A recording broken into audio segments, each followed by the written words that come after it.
కేసీఆర్ అసెంబ్లీకి ఎప్పుడు వస్తారా అని తాము కూడా ఎదురు చూస్తున్నామని ఎంపీ చామల కిరణ్ కుమార్ రెడ్డి అన్నారు.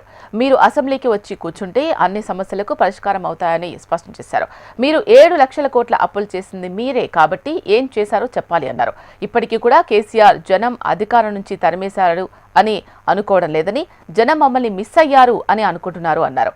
తప్పేంటి ఒప్పేంటి అనే చర్చ లేదని అన్నారు. కేసీఆర్ మాటలకే అంకితం, చిత్తశుద్ధి ఉండి ఉంటే ఎమ్మెల్సీ ఎన్నికల్లో అభ్యర్థిని ఎందుకు పెట్టలేదని ఎంపీ చామల కిరణ్ రెడ్డి ప్రశ్నించారు.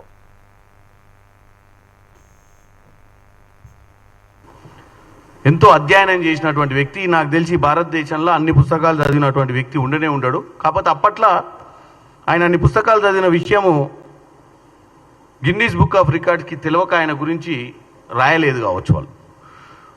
సో కేసీఆర్ గారు ఈరోజు ఇక వస్తా 10 లక్షల మందితోటి మీటింగ్ పెడతా, కాంగ్రెస్ పాలన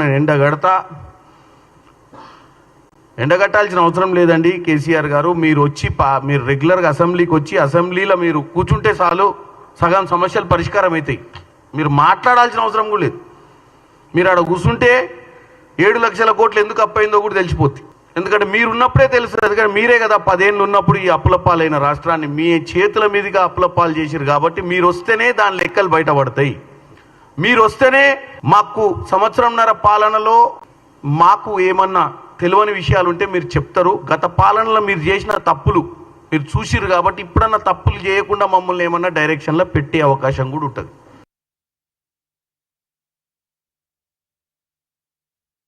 మన రాష్ట్రం నుంచి గెలిచిన కాంగ్రెస్ ఎంపీలైనా, బీజేపీ ఎంపీలైనా, ఏ ఎంపీలైనా ఇవాళ మనకు ఒకటే డెవలప్మెంట్ అనే అంశం. రాజకీయాలు అయిపోయినాయి, ఎన్నికలు అయిపోయినాయి, గెలిచినాం. మీరు 8 మంది గెలిచిరు, మేము 8 మంది గెలిచినాం. ఓవైసీ గారు గెలిచిరు, 17 మంది ఉన్నాం. రాజ్యసభ ఎంపీలు ఉన్నారు బీఆర్ఎస్ నుంచి కూడా. అందరం కలిసి కనుక మనం ఈ మంత్రులందరినీ కలిస్తే డెఫినెట్గా ప్రెజర్ బిల్డప్ అయ్యి ఇమీడియట్గా మనకు దీంట్లో ఉన్నటువంటి అంశాలన్నీ కూడా పరిష్కరించే దిశగా వస్తుంది.